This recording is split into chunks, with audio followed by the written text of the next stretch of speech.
नमस्कार. श्री स्वामी समर्थ. मी शर्मिला तुमच्या सगळ्यांचं माझ्या चॅनेलमध्ये अगदी मनापासून स्वागत करते.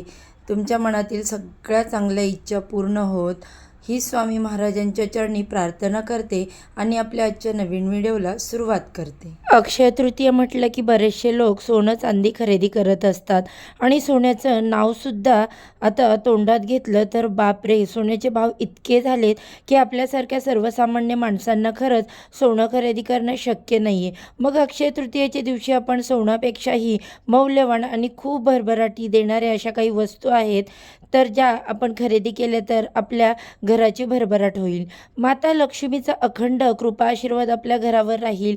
माता लक्ष्मीच्या प्रिय अशा या काही वस्तू आहेत त्या तुम्ही अक्षय तृतीयेच्या दिवशी जर घेतल्या तर तुम्हाला त्याचा खूप लाभ होऊ शकतो. सोन्यापेक्षाही अतिशय मौल्यवान या वस्तू आहेत. सोनं खरेदी करू नका.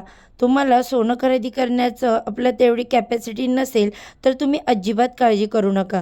तुम्ही या काही वस्तू मी तुम्हाला सांगते तर त्या तुम्ही नक्की खरेदी करा. त्यातल्या जमतील त्या वस्तू तुमच्या जवळपासच मिळून जातील.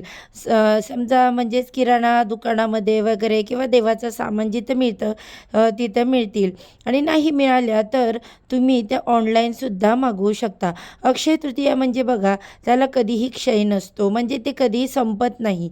म्हणून या दिवशी बरेचसे लोक नवीन व्यवसाय सुरू करतात. त्याच्यामध्ये कधी तोटा होतो तर कधी नफा होतो. बघा, जर नवीन घर जे आहे ते बुक करतात, वाहन खरेदी करतात, सोनं खरेदी करतात, म्हणजेच या दिवशी आपण जे खरेदी करतो ते कधीही संपत नाही. म्हणजे ते कधी मोडण्याची वेळ जे आहे ती आपल्यावर येत नाही असा यामागचा अर्थ आहे. म्हणून आपण अशा शुभवस्तूंची खरेदी करत असतो. पण आपण या दिवशी अक्षय तृतीया म्हणजेच बघा माता लक्ष्मी भगवान विष्णूंना समर्पित असा हा दिवस असतो. याशिवाय या दिवशी आपण पितरांची सुद्धा सेवा करत असतो, म्हणजे पितरांसाठी आणि माता लक्ष्मी भगवान विष्णूंसाठी विशेष अशी सेवा करत असतो. त्यामुळे माता लक्ष्मीने भगवान विष्णूंना घराकडे आकर्षित करण्यासाठी अशा वस्तू ज्या आहेत ते तुम्हाला या दिवशी खरेदी करायच्या आहेत. तुम्ही आधी खरेदी करून या दिवशी सुद्धा पूजू शकता की जेणेकरून माता लक्ष्मी आपलं घर सोडून कधीही जाणार नाही. खरंच तुम्हाला सोनं नाणं घेणं परवडत नसेल तर खरंच अजिबात काळजी करू नका.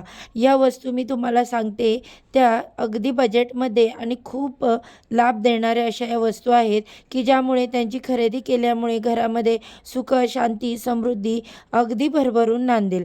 तर बघा, यातली सगळ्यात पहिली वस्तू म्हणजे कापूस. तुम्हाला महागड्या वस्तू घेणं परवडत नसेल तर तुम्ही कापूस खरेदी करू शकता. अक्षय तृतीयेच्या दिवशी कापूस खरेदी केल्यामुळे जीवनामध्ये शांती मिळते आणि घरामधील संपत्ती वाढते. बघा, कापूस हा पांढरा शुभ्र आणि अतिशय मऊ असा असतो. तर त्यामुळे आपण या दिवशी तो कापूस घेऊन तुम्ही नंतर त्याच्या वाती बनवू शकता. कापूस तर आपण सगळे घेऊ शकतो. ती अतिशय फार काही महाग गोष्ट नाही आहे. त्यानंतर दुसरी गोष्ट म्हणजे मीठ, सेंधव मीठ, ज्याला आपण म्हणतो की खडा मीठ देखील म्हणू शकतो.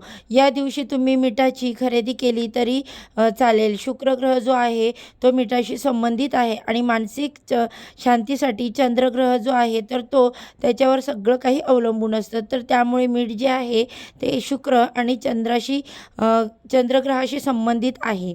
आणि या दिवशी मिठाची खरेदी केल्यामुळे आपल्याला असलेल्या संपत्तीमध्ये वाढ होते. संपत्ती जी आहे त्याची चणचण आपल्याला भासत नाही आणि कधी आपल्यावर वाईट दिवस येत नाही. आणि मीठ जे आहे त्याची पण निर्मिती समुद्रमंथनातून झालेली आहे.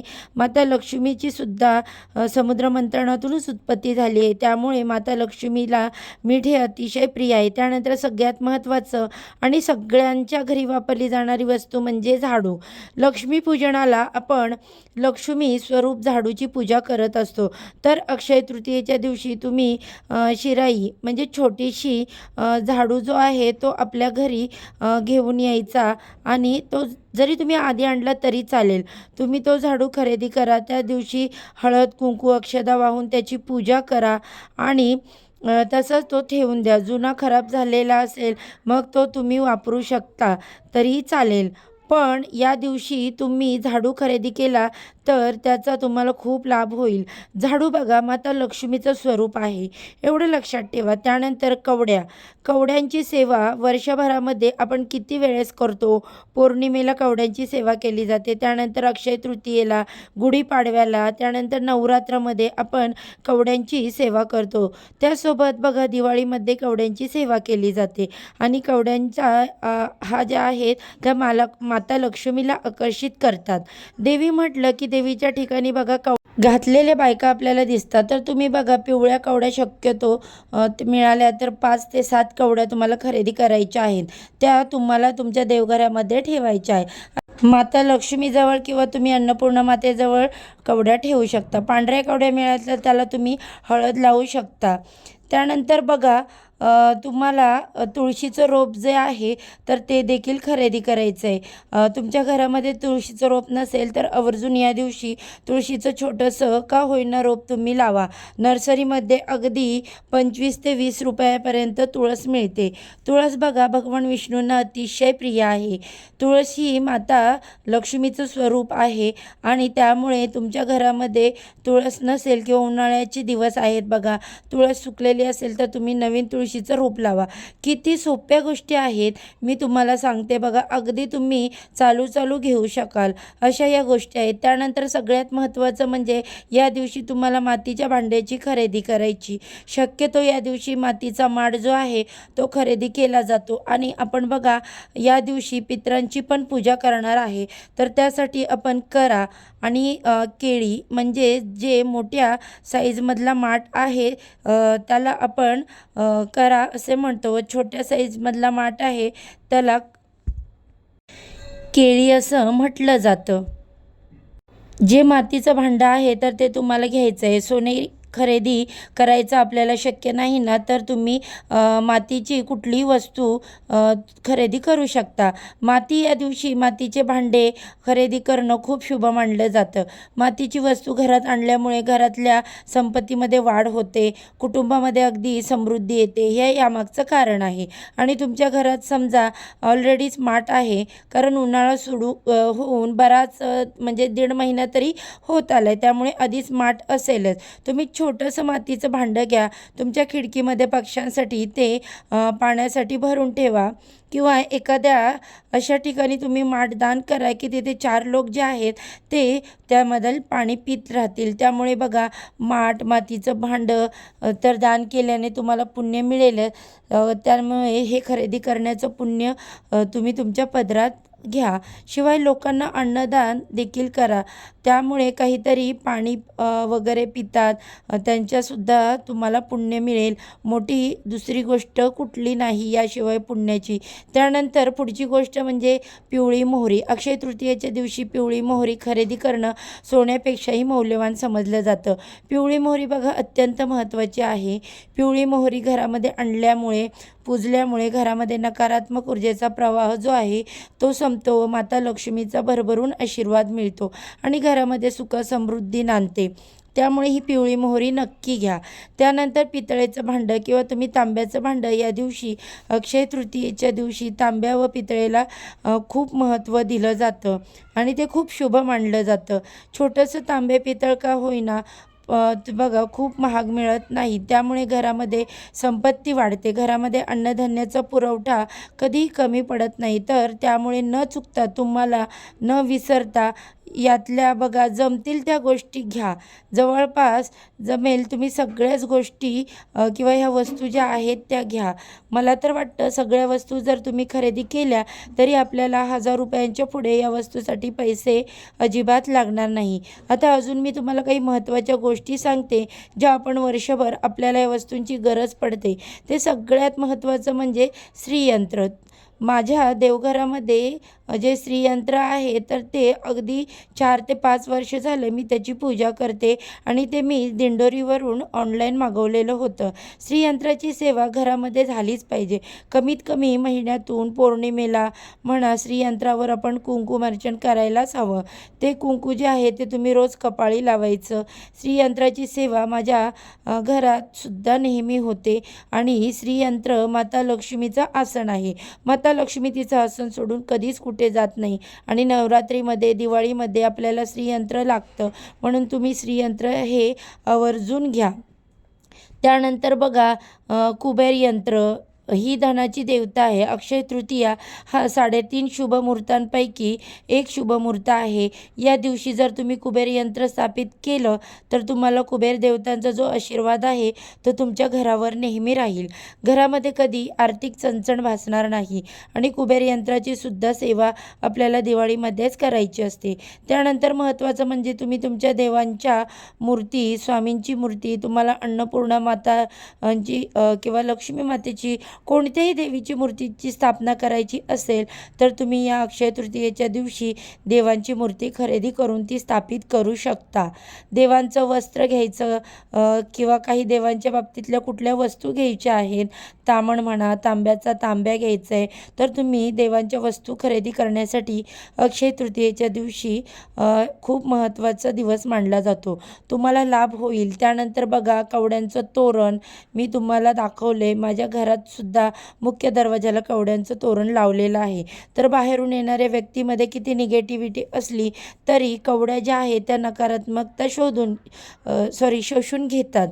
तर त्यामुळे कवड्यांमुळे आपल्या घरामध्ये निगेटिव्हिटी येत नाही. कवड्या माता लक्ष्मीला आकर्षित करतात. कवड्यांचे खूप उपाय आहेत, खूप उपयोग आहेत. तर त्यामुळे तुम्ही कवड्यांचे तोरण लावा.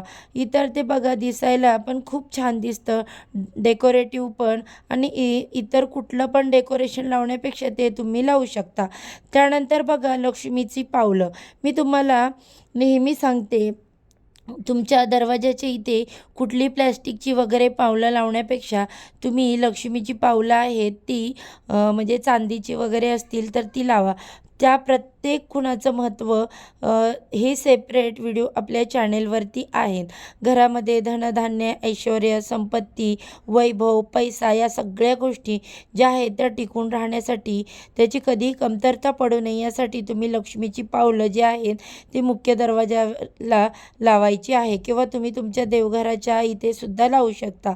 त्यानंतर गजलक्ष्मी, गजंतलक्ष्मी किंवा हत्तीची जोडी आपल्या देवघरामध्ये असलीच पाहिजे.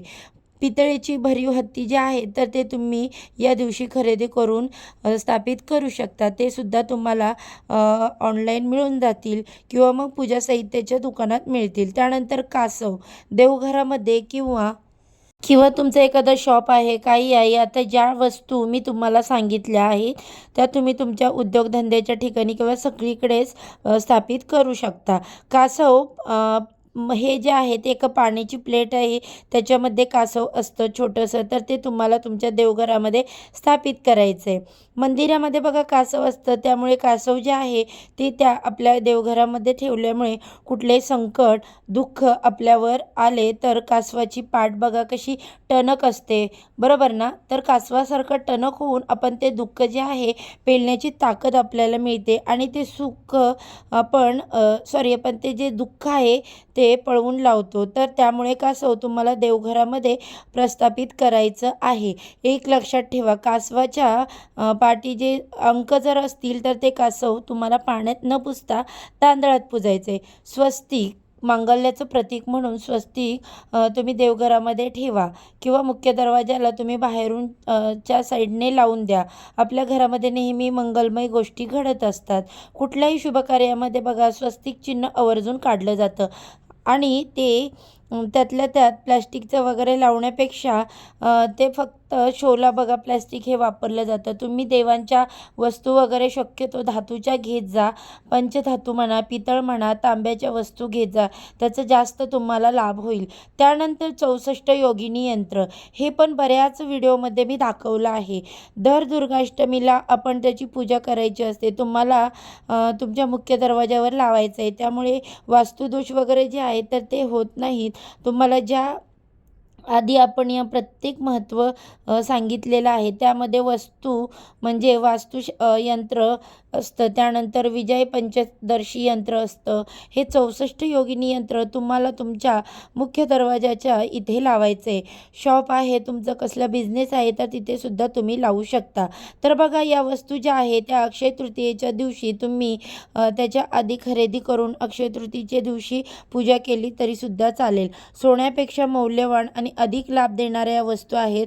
ज्याच्याकडे सोनं खरेदी करण्याची ताकद नाही, तर तुमच्याकडून सुद्धा तुम्ही सोनं खरेदी करून नाही शकत असाल तर या वस्तू तुम्ही खरेदी करा. त्यानंतर बघा, तुम्ही जर खरेदी करू शकत नसला तरी मनाला रुकरुक लावून घेऊ नका, की नाही बापरे सोन्याचे एवढे भाव आहेत, 1 ग्रॅम आपल्याला घ्यायला गेलो तर अगदी किती पैसे मोजावे लागतात, 1 ग्रॅममध्ये काही येत नाही. तर त्यामुळे बघा, तुम्हाला सोनं खरेदी करणं शक्य नसेल, बंगला गाडी खरेदी करणं शक्य नसेल, अजिबात काळजी करू नका. या मी ज्या वस्तू सांगितलेत त्या तुम्ही नक्की घरी घेऊन या.